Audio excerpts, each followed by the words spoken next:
promised you the story of a guy called the Marlboro Man, which kind of puts all this together about the power of a full kingdom gospel message that it involves dealing with the spiritual eternal state, but also dealing with the practical physical realities. My very first mission trip was to Sierra Leone, West Africa, in the middle of a brutal civil war. Okay, back in the year 1999. The organization that I was with had developed a holistic program to provide a socketless prosthetic to amputees. One of the atrocities in that civil war where the rebels would go through villages and they would indiscriminately just chop off arms. And so we were a part of that. I mean, as I saw God's call to go into missions, I thought I'd build a church somewhere. But all of a sudden I find myself in Sierra Leone, West Africa.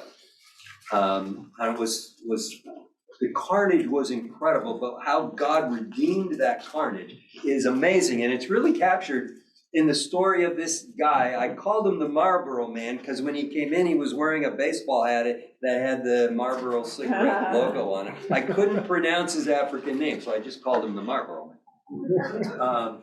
So I put this prosthetic thing on him, which how it worked with your shoulder. So if you moved your shoulder, the hook opened and closed so that you could do things with it. It was ingenious because there were thousands of amputees. So, it was a very practical way to do it. But I remember when this guy came in because he was mad. He was angry, and you can't tell it in the picture, but he was also 6'4". He was big and powerful, and he was mad.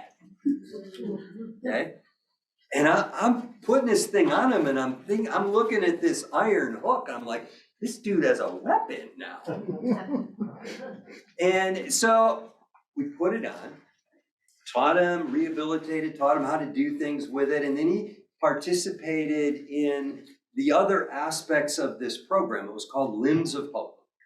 Okay, and it involved discipleship, it involved trauma care, emotional care, it involved helping the amputees get established, in new homes out of the refugee camps and all of those things. So it was really dealing with all of the issues. And I remember I came back about 9 months later to see how this program was doing, and we were doing focus groups. And the Marlboro Man was in one of the focus groups, and it was all in the local dialect, so I couldn't understand it. But he was one of 6 amputees, and he was telling a story, and everybody was getting agitated. Okay? And I'm like, what is going on? Because you could feel the tension and you could feel the emotion as he's telling a story. And so when the focus group was done, I grabbed Saidu, who was our Sierra Leonean who was running the program, and I'm like, Saidu, what did the Marlboro Man say? And he said, Jeff, you're never gonna believe it. And so he starts to tell me the story. So one day, the Marlboro Man is walking down the streets of Freetown, and this is the war had been winding down at this point, and coming on the other direction on the same street is the very ex-combatant rebel soldier that had amputated his arm. And I'm getting this sick feeling in my stomach. I'm like, he called doctor. I know he did. And he said, Jeff, this is what happened. He said the Marlboro Man walked up to them. They recognized each other. He extended his hook and he said, 9 months ago, I would have taken this for revenge. Today, I extend it in forgiveness. And he shakes his hand. And the Marlboro Man goes on to lead the reconciliation effort within Sierra Leone of all of the amputees. He becomes the central figure that God uses to restore what was lost. It's a powerful story. It's an amazing story. And it's not just because he got a hook. It's It's because he got a hook. He learned to do daily activities again. He got his dignity back, and he learned the reason for all of those good things that came from a relationship with Jesus Christ that transformed him to now transform the world. It's a powerful story of transformation. So that's the Marlboro Man. But let's get practical. We're in session 2. Don't worry, we're not going to get through all session 2, session 3, and final session. Like, oh my gosh, she's going to have 9 million stories, and we're going to be here till next Thursday. I've got a question for you. Okay, if God is calling us into this broken world to work with the poor, okay, we need to know who the poor is, correct? Be a great place to start. Okay, so get my little marker out. I want you to give me and tell me your definition of a poor person. Just don't overthink it. Tell me your definition. Start shouting them out. Can't feed yourself. Can't feed. No shelter. No shelter. No Jesus. No Jesus. Medical care. No medical care. No medical care. Dejected. Dejected.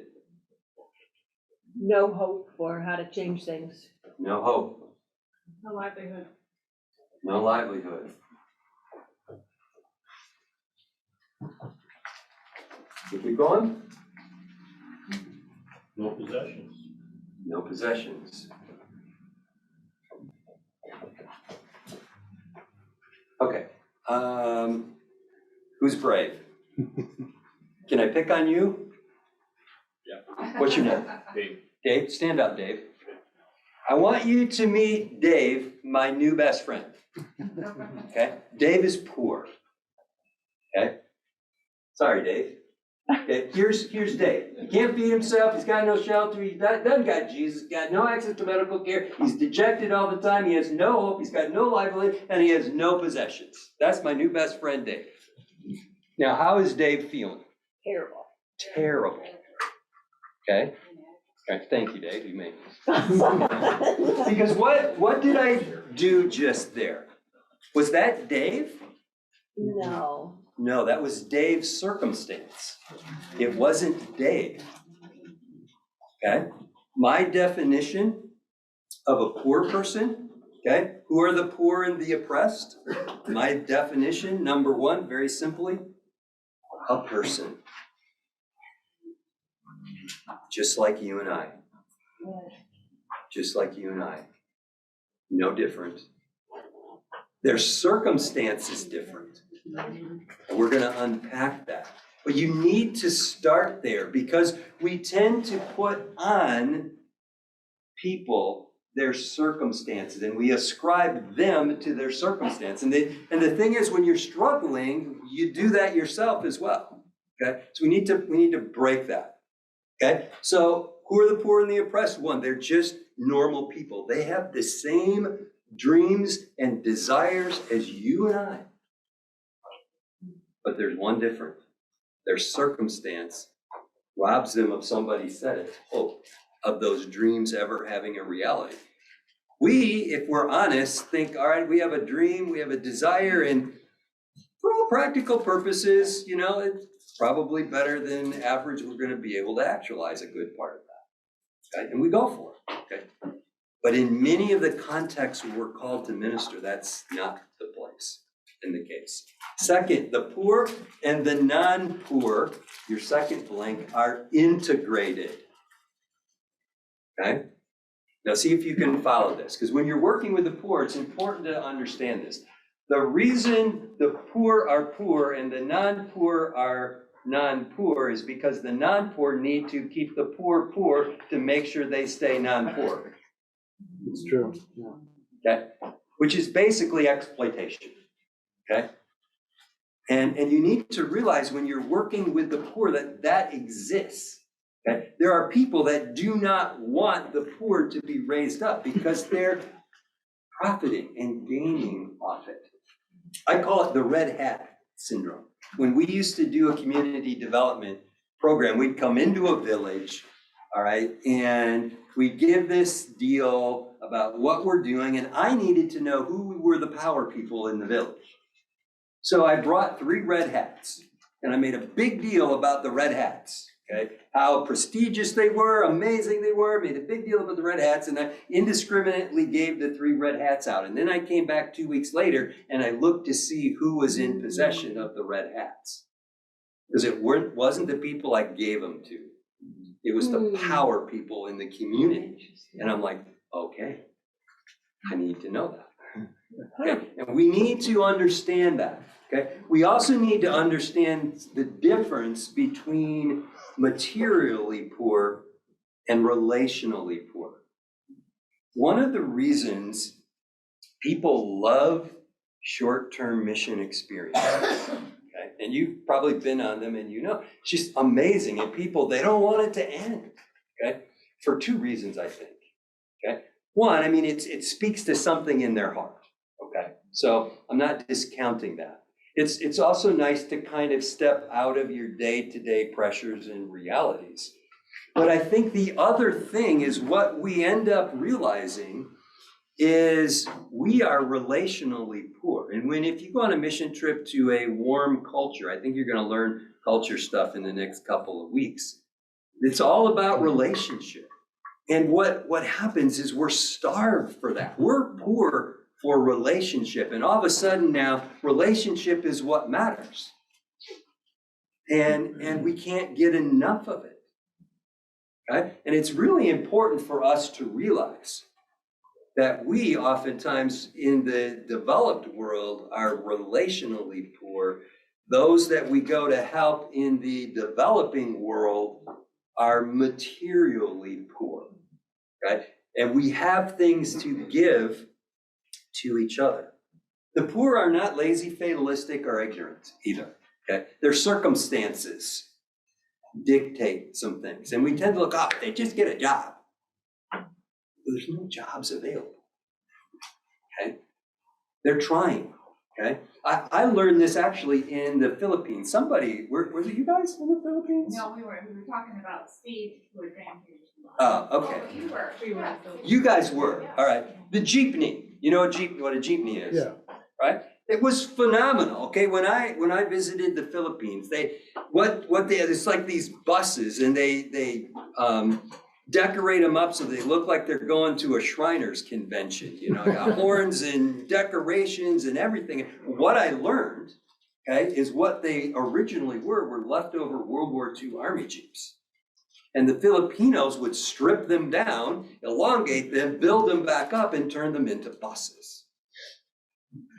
That's not lazy, fatalistic, or ignorant at all. I couldn't do that, okay? So you need to understand that, and I'm going to get to something at the end that really speaks to opportunity is really what needs to be created. But you need to start with a place at the bottom of your notes. I'm not okay, you're not okay. Jesus can fix us both. We are all poor. No matter if you're doing global work or local work, okay? If you go into it with that context, I have something I can give to you, you have something that you can give to me, okay? Because we are both poor and we can learn and gain and grow from each other. When I first started this ministry in Zambia, we had local leadership. And the director of our Zambian leadership, her name was Frevia Kulba, okay?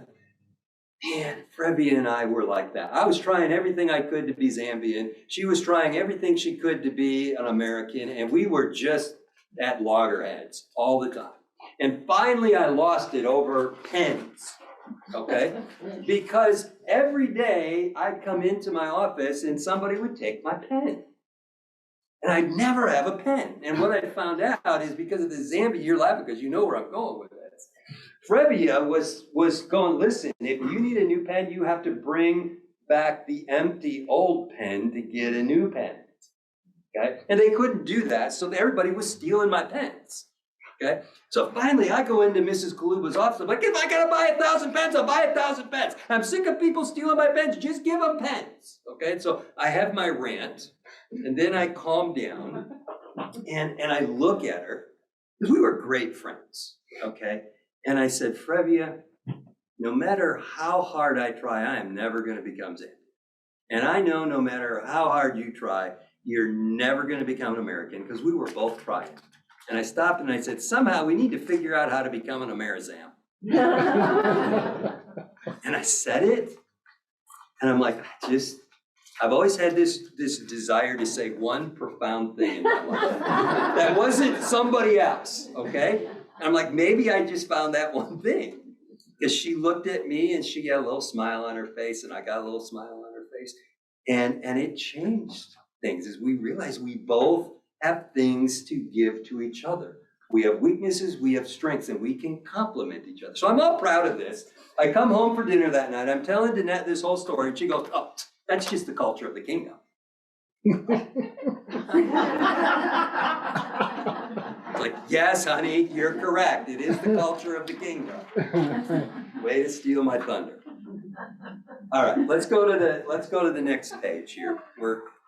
We'll kind of get close to wrapping it up here in a minute. Okay, so if we're understanding a poor person, we're all poor, we have things to give, it's a person or it's a regular person, but their circumstance impoverishes them. So let's break apart what poverty actually is. I think I'm way off on my slides, so I'm just gonna go through all of that, and we'll just leave it there. At first level, poverty can be defined as a deficit. It's a lack of things. That's what this was. No. It's a lack of things. So if we want to get someone out of poverty, we just give them the things. So then I love this, Santa Claus. We have things. It's great. Okay. Oh, I don't have time, but I'm going to tell you anyway. My garage door, okay, really illustrates this story. We were in Zambia, and we had a house in Michigan, in Holland, Michigan, a small house. It's a little bit run down, and one of my sons decided to make the garage door into a tennis backboard, and so he broke the garage door. So the garage door's like this, okay, halfway down. I can't get in, can't get out, and it's sitting there like that, okay. And I'm driving in and out day after day going, this is embarrassing. Because I'm a guy that if you give me a hammer, I can't figure out what end to use. So for me to fix the garage door ain't gonna happen, okay? For me to ask for help to fix the garage door probably isn't gonna happen either, because it just accentuates my can't. Makes me feel bad, right? It's real, okay? Well, God bless Beth Soper, okay?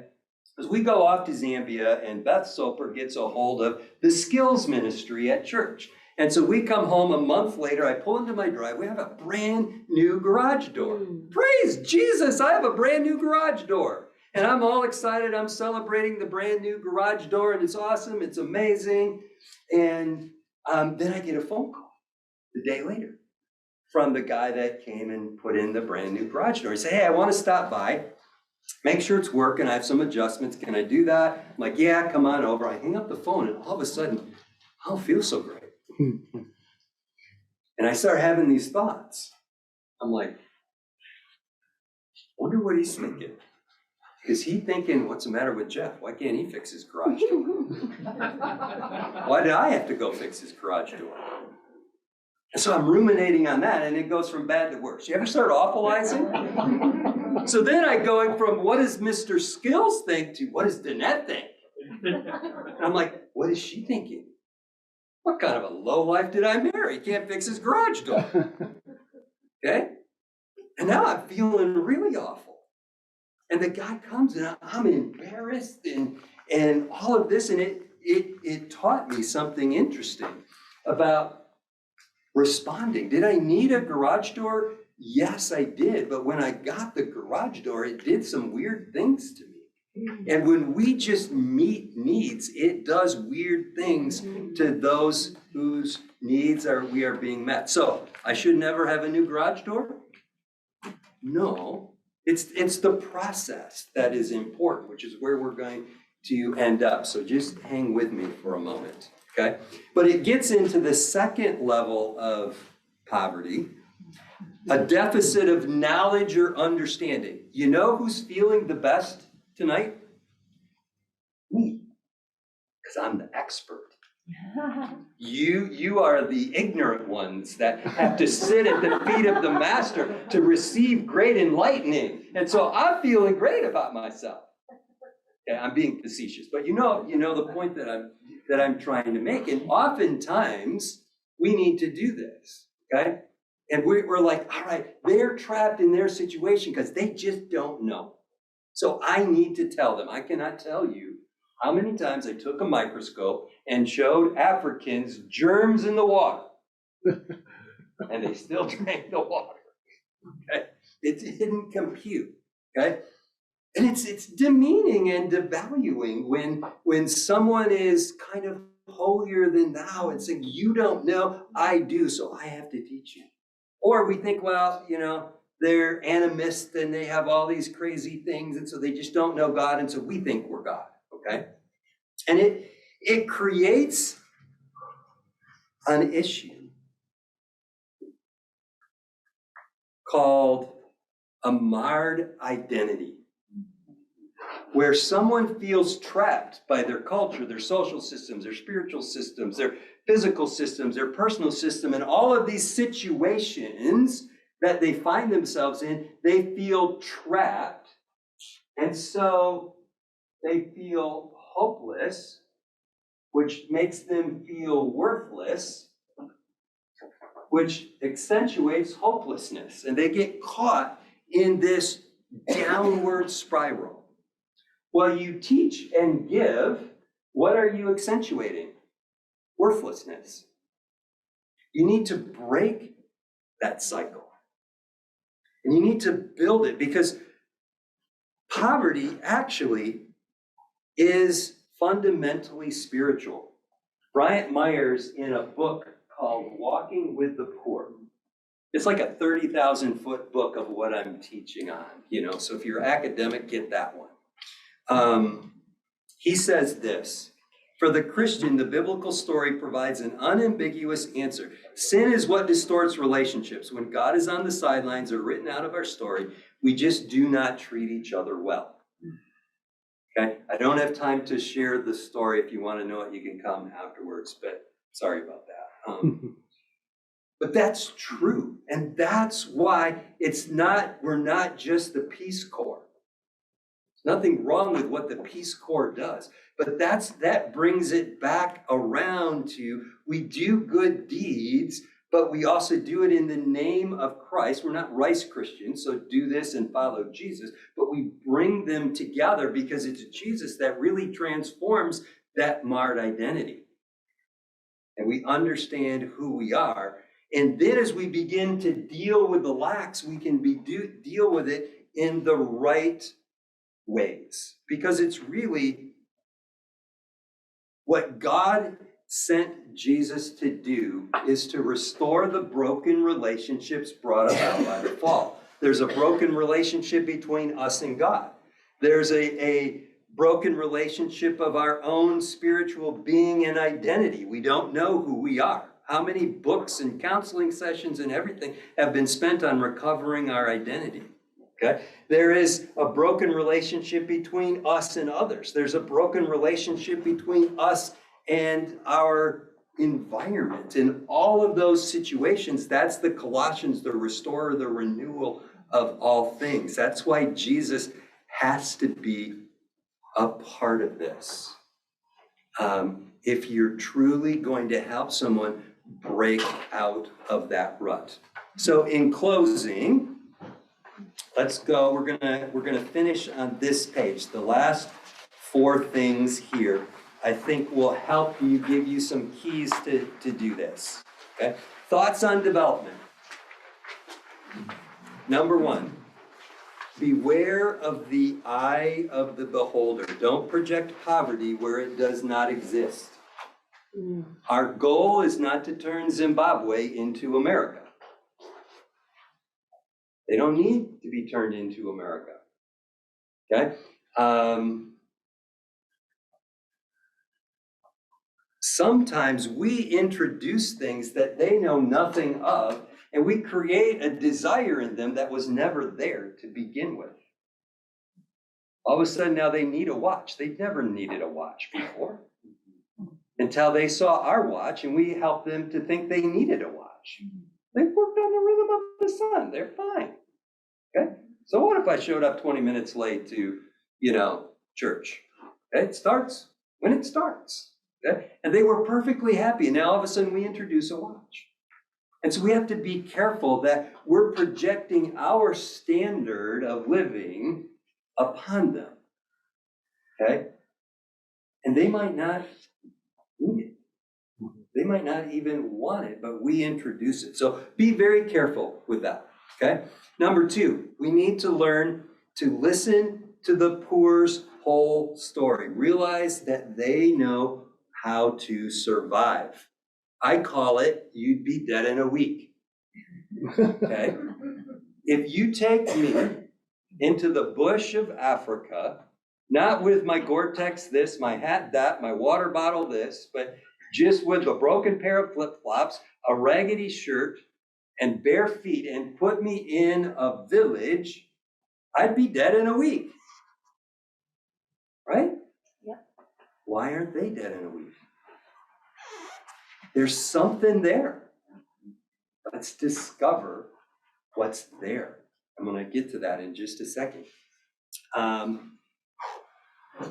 Respect indigenous knowledge. Sometimes they do know things that we don't know. Bryant Myers, I want to read this in his book. He says this: one of the more recent discoveries among development professionals is how much local communities actually know about what is true and valuable. In Kenya, they still tell the story of Lord Delamere from England, who discovered the rich grasslands north of Nakuru, but couldn't understand why the Maasai didn't graze their cattle there. He spent a fortune importing English cattle, only to discover later that the grass in that part of the Rift Valley lacks a key nutrient that results in poor milk production, resulting in the death of most of the calves. This, of course, was something that every Maasai boy knew but was never asked. But because Lord Delamere wanted to introduce calves to the country, let him go ahead and introduce calves to the country. Be careful, they know things. Okay, let's not assume we have all the answers. Okay, which gets me to point number 3. It's not what's wrong with you, but what's right with you. Okay? Let's understand that God is already there. We're not bringing God. He's already there. Let's find out what he's doing, where he's at. Let's find out what is happening, what is good in the village, or good in the situation, and let's build upon that. Number 4, use a positive asset-based approach. Starting a relationship with needs amounts to starting a relationship with asking, what's wrong with you? Or, how can I fix you?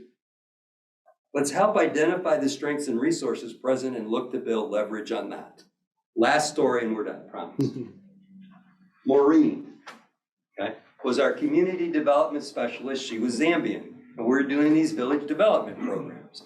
And so we roll into the village. We're going to inaugurate this amazing program to transform the village, and the chief, that's what they called me, okay, is up there telling them about all this amazing stuff, okay? And I'm talking and I'm asking about the village, and all they can tell me is, we have problem after problem. We have nothing with this, that, the other thing. And, it was going nowhere. I was getting no energy, no synergism. So we take a break, okay? And Maureen, who had been to the States, she understood both cultures. She was Zambian. She comes to me. She says, Chief, you look very tired. why don't you rest? Which was code for you're laying an egg, you're doing horrible, let me take over. So I knew enough that I was laying an egg, doing horrible, and she needs to take over. And so I sat down. It was fascinating to watch what she did. She gets up and she says, so you're saying there's nothing but problems in the village? Oh, nothing but problems. You have nothing to solve those problems. No, we have nothing. She says, oh, really? So there are no people in the village? Oh, no, we have people. Oh, good. Can those people do things? Oh, yeah, he's really good at chickens and he can grow cabbage really good and he's a really good hunter. Oh, she begins to identify skills. And she says, well, I noticed. Is that stream over there yours? Yes, we have a stream, and it's this. And she keeps asking them question after question. And before long, they identified a whole list of things that they have. And then she's like, let's use those skills, let's use those things, let's build them up. And use that as the foundation to begin to address the issues of poverty, oppression, and injustice that was in the village to transform it. It was the most beautiful thing in all, because she combined the last three words: opportunity, dignity, and hope. I think those are the most powerful things. You create an opportunity. When you create an opportunity, now the person raises up. They can do something. They're not worthless anymore. They have an opportunity. And so they raise up. They feel something about themselves. They begin to think, maybe, just maybe, my dreams could happen. And then watch the creativity, the energy, the passion, and everything unleashed, because now they have hope. It's a powerful thing. If you do that in whatever context you are working with the poor, okay, I gave you some practical tips and some tools and things like that in whatever context you're in. If it's overseas, if it's local mission, if it's just speaking into your neighbor struggling down the street, these things work, okay? And you can watch them by creating some opportunities for them and building them up, and you can see the self-esteem rise, and then the energies, passions, and creativity takes over. And God is in that. You don't leave them out on the sideline. You're using every opportunity. Again, like I mentioned, the book of Acts is about, you're provoking questions to which the gospel is the answer. And it's powerful and it's amazing. And you will see transformation wherever you go. So, Lord, thank you for all that you're about. I thank you for every person here that you've called them. They have sacrificed to spend time, energy, effort to come and sit at your feet, to be an open book and an open vessel for what you are speaking into them, God. And I just thank you for the opportunity to share. Just pray, God, that you would water everything that they have, everything that they have been poured into throughout this entire class, and that you would just use it, Lord, for your glory. In Jesus' name, amen. Amen. Let's thank Jeff.